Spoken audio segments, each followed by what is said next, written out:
everyone, welcome to Arvi's Source English. So students, in this video we are going to see the margin questions and answers of the lesson The Fall of Troy Part 2.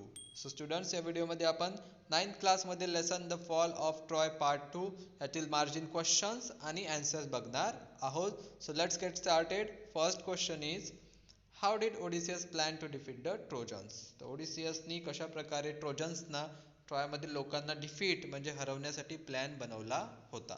Answer is Odysseus plan to build a wooden horse big enough to hold men inside it. So Odysseus जो होता त्याने plan केला होता की एक मोठा wooden horse म्हणजे लाकडाचा घोडा आपण बांधूया ज्यामध्ये मेन्स म्हणजे माणसं लपून बसू शकतील. And he also plan to let some of the best Greek fighters hide in the horse. आणि त्यांनी हा सुद्धा प्लॅन केला की जे बेस्ट ग्रीक फायटर्स होते ते त्या घोड्यामध्ये लपून बसतील. Then rest of the Greeks would pretend to sail away in their ships. त्यानंतर बाकीचे जेवढे ग्रीक्स आहेत ते असं प्रिटेंड करतील, असं दाखवतील की ते निघून गेलेले आहेत, ट्रॉय सोडून गेलेले आहेत. And at night they would attack on the Trojans. आणि रात्रीच्या वेळी ते अचानक ट्रॉयवर अटॅक करतील, ट्रोजन्सवर अटॅक करतील. सो हा होता ओडिसियसचा plan. What was the reason for Troy to rejoice and celebrate. तर ट्रॉयमध्ये लोकांना रिजॉईस आणि सेलिब्रेट करायसाठी कुठलं रिझन भेटलं म्हणजे आनंद व्यक्त करायसाठी कुठलं कारण त्यांना मिळालं. On the day also the Trojans were expecting to go and fight as they had done for the past 10 years. तर त्या दिवशी सुद्धा ट्रॉयमधील लोकांना वाटत होतं की बाहेर जावं आणि म्हणजे आपल्यालाच बाहेर जावं लागेल आणि लढावं लागेल जसं ते मागच्या 10 वर्षापासून करत आलेले होते. And suddenly they saw that the siege by Greek was over. आणि अचानक त्यांना दिसलं की जी सीज होती, जो वेढा होता जो ग्रीक्सनी टाकलेला होता तो संपून गेलेला आहे. The Greek ship had all gone. सर्वच्या सर्व ग्रीक शिप निघून गेलेले आहेत. The shore was deserted. आणि शोअर जे आहे म्हणजे समुद्रकिनारा तो निर्मनुष्य झालेला आहे. At this side the people of Troy rejoice and felt like to celebrate the end of the prolonged war. आणि अशा प्रकारचं दृश्य जेव्हा त्यांनी बघितलं तेव्हा त्यांना खूप आनंद झाला आणि खूप मोठा जो वॉर होता, खूप मोठं जे युद्ध होतं, खूप लांबलेलं जे युद्ध होतं ते संपल्याचा आनंद त्यांनी व्यक्त करायचं ठरवलं. Next question is was it enough to use the wooden horse to hide. What was done to make the Trojans take it inside the city. तर हे पुरेसं होतं का तेवढा घोडा बनवणं आणि त्यामध्ये लपून बसणं म्हणजे ग्रीक्सनी लपून बसणं एवढं पुरेसं होतं का.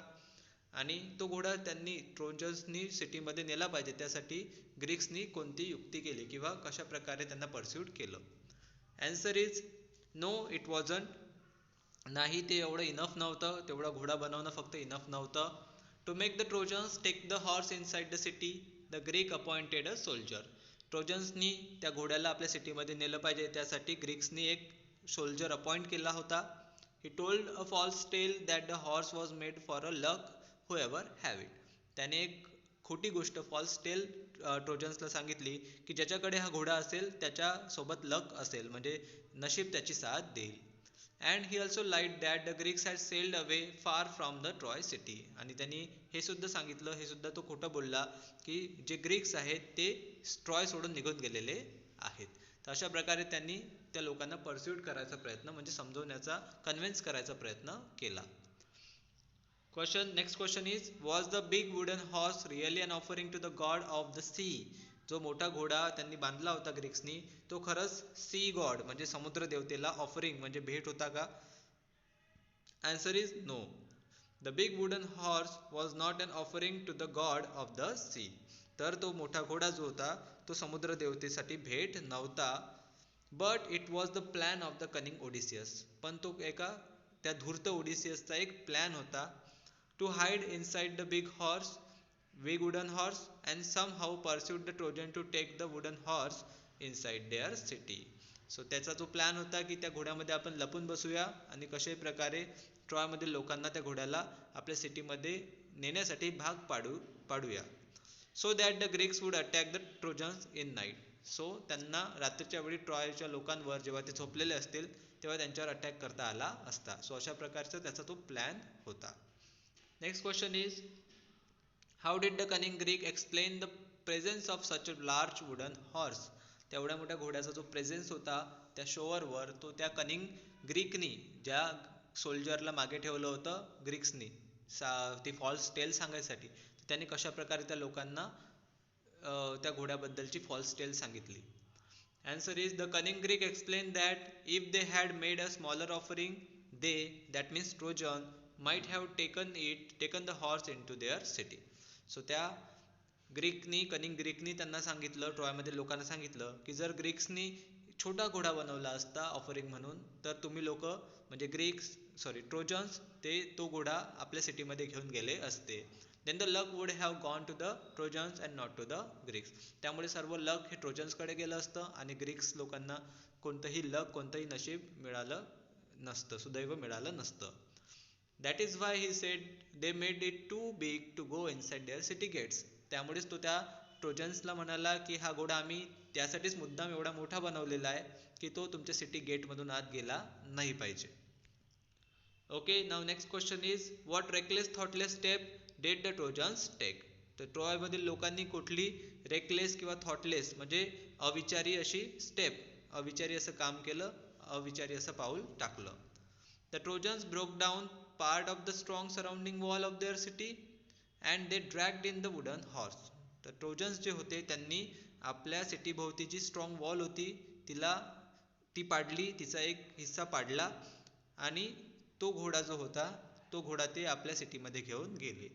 Both the steps were thoughtless. दोन्ही त्यांच्या स्टेप्स खूप थॉटलेस म्हणजे अविचारी होत्या. Next question is how did the Greek ship remain hidden from Troy. तर ग्रीक शिप्स ज्या होत्या त्या ट्रॉय पासून हिडन म्हणजे लपून कशा राहिल्या. Answer is though the Greek ship had not sailed far from the Troy they were hidden by an island.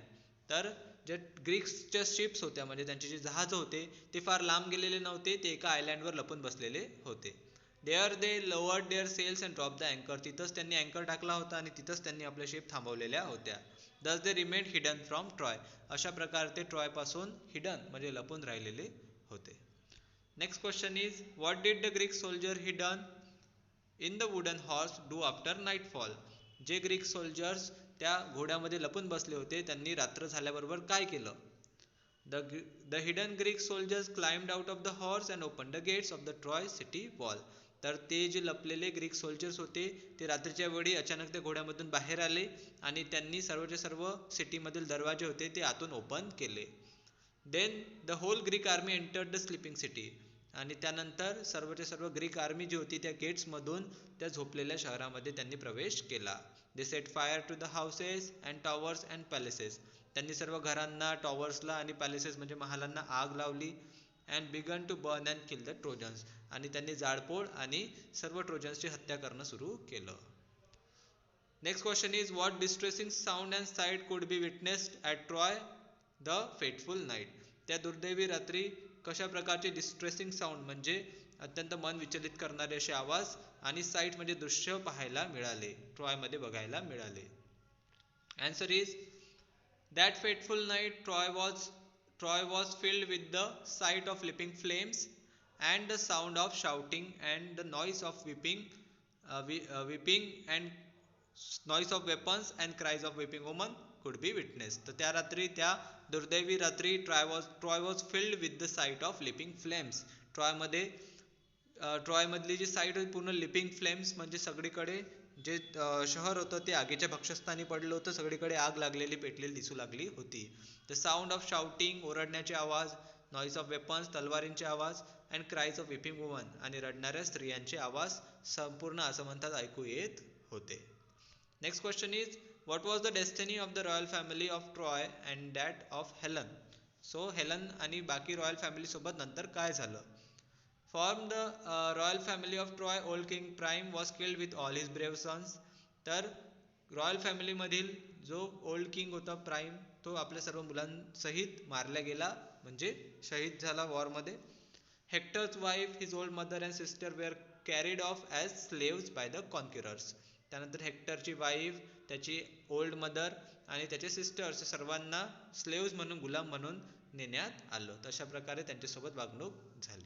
So हे होते काही मार्जिन क्वेश्चन्स आणि त्याचे answers of the fall of Troy part 2 lesson. Okay, I hope everyone understood.